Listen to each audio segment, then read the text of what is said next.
Ranjith, doctor சொல்லக்கூடியது எந்த இடத்திலையும் அந்த கடிதத்திலேயோ அல்லது நாங்கள் வாய்மொழியாகவோ ஒரு இடத்துலையும் ஒப்புக்கொள்ளவில்லை. எம்பிக்கள் போய் பேசும்போது அமைச்சர் இன்னைக்கு இப்படி குறிப்பிடுகிறார். ஆனால் அன்டெமோக்ராட்டிக், அன்சிவிலைஸ்ட் இப்படியான வார்த்தைகளை பயன்படுத்துவது எப்படி? அதற்கு அவர் வருத்தம் கூட தெரிவிக்கல, திரும்ப பெறுகிறேன்னு மட்டும்தான் சொன்னாரு. நாங்க உரிமை மீறல் நோட்டீஸ் கொடுத்திருக்கிறோம் அப்படிங்கிறாரு டாக்டர். இல்ல, அதாவது இந்த சர்ச்சை என்னன்னா, பிஎம் ஸ்ரீ ஸ்கூலுக்கு ஆதரவு தெரிவிச்சிருந்தாங்க. இதை நாங்க ஏற்றுக்கிறோம் அப்படின்னு தமிழக அரசு ஒரு கடிதம் எழுதியிருந்தாங்க. அதோட அடிப்படையில தான் சர்ச்சை வருது. எதிர்கட்சியா இருக்கக்கூடிய அதிமுக கூட இதை சர்ச்சை ஆக்கியிருந்தாங்க. இது நமக்கு தெரிஞ்ச விஷயம் தான். அதாவது பிஎம் ஸ்ரீ ஸ்கூலுக்கு நாங்க விருப்பம் தெரிவிக்கிறோம். அந்த இனிஷியேட்டிவா நாங்க ஒரு மாணவர்களுக்கு ஒரு நலன் கிடைக்கும், ஒரு கமிட்டி அமைத்து அந்த கமிட்டியினுடைய முடிவின் அடிப்படையிலங்கிறது தான் எங்களுடைய கருத்து இருக்கும் அப்படிங்கிறது தான் அந்த லெட்டர்ல இருந்தது. இன்னைக்கு அந்த லெட்டருக்கு அடுத்து, அதாவது 30/8/2024 அன்று அமைச்சர் தர்மேந்திர பிரதான் முதலமைச்சருக்கு எழுதிய கடிதத்துடைய கடைசி வரியில NEP ஹாஸ் பீன் டிராப்டு அப்படிங்கிறத அமைச்சரே ஒப்புக்கொண்டிருக்கிறார் என்பதை தான் இன்னைக்கு முதலமைச்சர் தன்னோட ட்விட்டர்ல தன்னுடைய அறிக்கையை கண்டனத்தை பதிவு செய்ததுக்கு கீழே ஆதாரமா பதிவிட்டிருக்கிறார். அந்த கடிதத்தை, பெரிய கடிதம், நான் அவர் அண்டர்லைன் பண்ணியிருக்கேன். அந்த ஒற்றை வரி எது நமக்கு பேசு பொருளா இருக்கோ அதை மட்டும் நான் சொல்றேன். என்னன்னா, இப்ப இதுல ஹிந்தி திணிப்பே இல்லாத ஒரு விஷயத்துல நம்ம மும்மொழி கொள்கைன்னு சொல்லி ஒட்டுமொத்தமா ஒரு வாய்ப்பையே பறிக்கிறத தான் அமைச்சர் ஆதங்கத்தோட தெரிவிச்சிருக்காரு.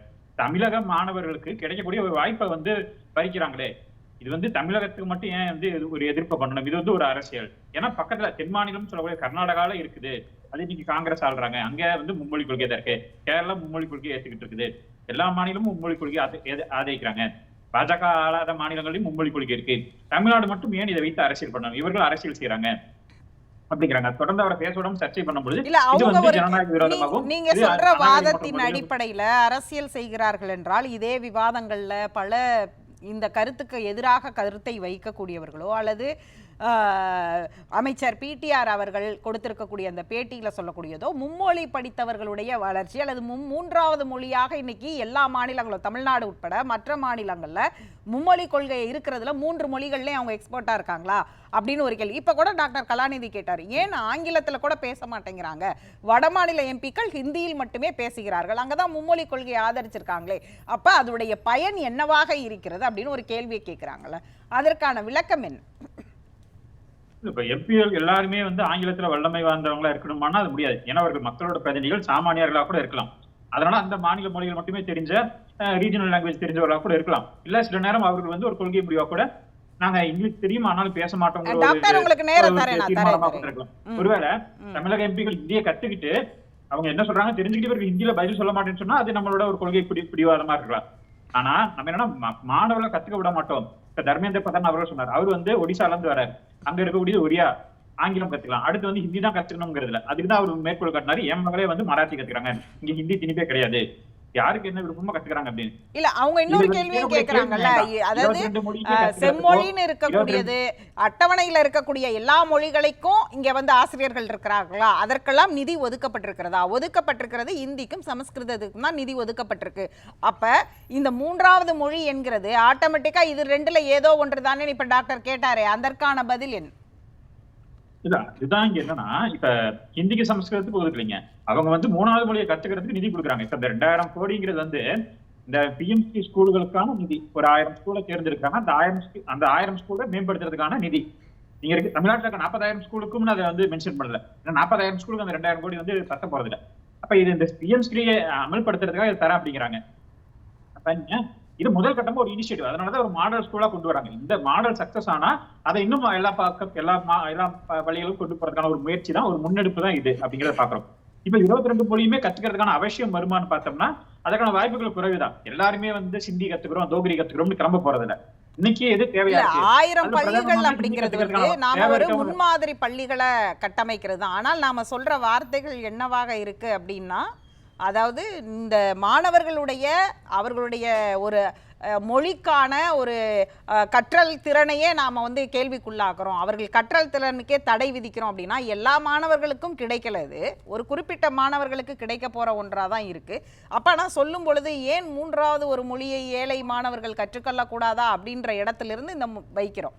அவர்கள் கேட்பது மூன்றாவதா ஒரு மொழி ஏன் தேவைப்படுகிறதுன்னு அவங்க கேட்குறாங்க. அதற்கு என்ன விளக்கம்? ஏன்னா அவங்க சில ஆதாரங்களை வைக்கிறாங்க. இருமொழி கொள்கையினால என்னென்ன கிடைச்சிருக்கு அப்படிங்கிறத தொடர்ந்து 1 மாத கால பேசு பொருள்ல வைக்கிறாங்க. இது எல்லாத்தையும் தாண்டி அமைச்சர் பயன்படுத்திய அந்த 2 வார்த்தைகள், அது தமிழ்நாட்டை ஒட்டுமொத்தமாக தமிழ்நாட்டு மக்களால் தேர்ந்தெடுக்கப்பட்ட பிரதிநிதிகள் குறித்து தான் அப்படியான ஒரு அன்டெமோக்ராட்டிக், அன்சிவிலைஸ்டுன்னு தமிழ்நாட்டை நோக்கி சொல்வதாக அது அர்த்தமாகாதா?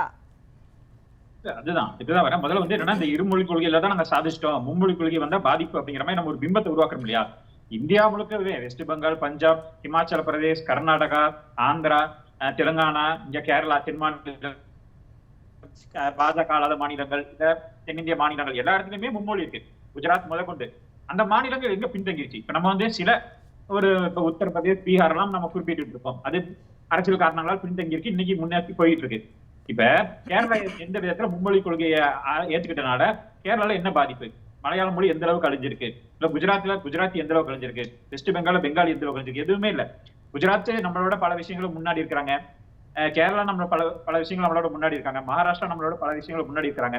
மும்மொழி கொள்கையை ஏத்துக்கிட்ட எந்த மாநிலமும் லிட்ரசி ரேட்ல கேரளாவுக்கும் தமிழ்நாட்டுக்கும் ஒரு மைல் இலையில தான் டிஃபரன்ஸ் இருந்தாலும் கூட அதற்காக இங்க மும்மொழி கொள்கை தேவை அப்படிங்கிற இடத்திற்கு நகர வேண்டிய கட்டாயம் எங்கிருந்து இருக்கிறது?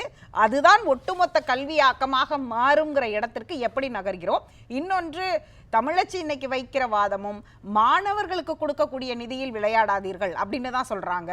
அந்த நிதியானதும் எல்லா ஆசிரியர்களுக்கும் இந்த மாணவர்களுடைய நலனுக்கு பொதுவாக அரசு பள்ளிகளுக்கு போய் சேரக்கூடியதுதான். ஒரு பிரத்யேகமா ஒருத்தவங்களுக்குன்னு இல்லை. இன்னொன்று, முதலமைச்சர் சொன்னது போன்று 2000 கோடி என்ன 10,000 கோடியே என்றாலும் நாங்கள் மும்மொழி கொள்கையை ஏற்க மாட்டோம் அப்படிங்கிறது முதலமைச்சருடைய வாதம். அதே வாதத்தை தான் இன்னைக்கு தமிழச்சியாக இருக்கட்டும், கனிமொழியாக இருக்கட்டும், தற்போது பேசக்கூடிய டாக்டர் கலாநிதி எம்பியாக இருக்கட்டும், எல்லாருமே வைக்கிறாங்க. அப்ப அவங்களுடைய ஸ்டாண்ட சொல்லிட்டாங்க. இப்ப மத்திய அரசு இதற்கு என்ன பதில் சொல்ல போகிறது? இப்ப நம்ம சொன்ன மாதிரி இதுல வந்து திணிப்பு அப்படிங்கிற ஒரு விஷயம் இல்ல. இப்ப 3வது மொழி வேணா திணிப்புன்னு அப்படி சொன்னா கூட நம்ம அதுல வந்து என்ன மாற்றம் கேட்கலாம்னா, திணிப்பா வேண்டாம், விருப்பமா விடுங்க, வேணுங்கிற மாணவர்கள் எடுத்துக்கிறதுக்கான வாய்ப்பா கொடுங்க வேணா சொல்லலாம்.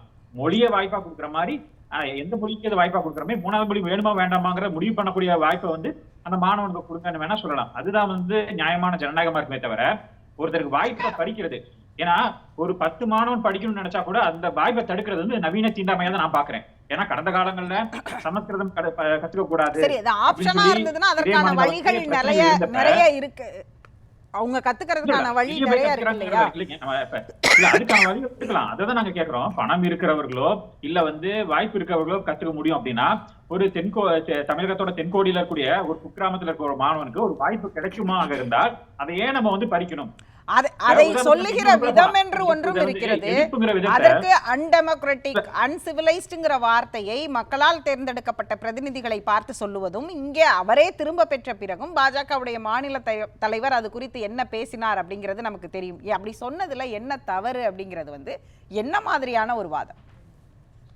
இல்ல, அதாவது அவரு தர்மேந்திர பிரதான் அவர்கள் என்னன்னா, மாணவர்களோட நலன் பாதிக்கப்படுறது, மாணவர்களோட வாய்ப்புகளை படிக்கப்படுது, இது ஒரு நவீன தீண்டாமையா இருக்குது, பணம் உள்ளவர்கள் மட்டும் படிக்கலாமே, ஒரு சாதாரண ஏழை மாணவனுக்கு கிடைக்கக்கூடிய வாய்ப்பை ஒரு தீண்டாமையாக வந்து இவர்கள் திமுக பேசலாம், அதை பேசுவோம்.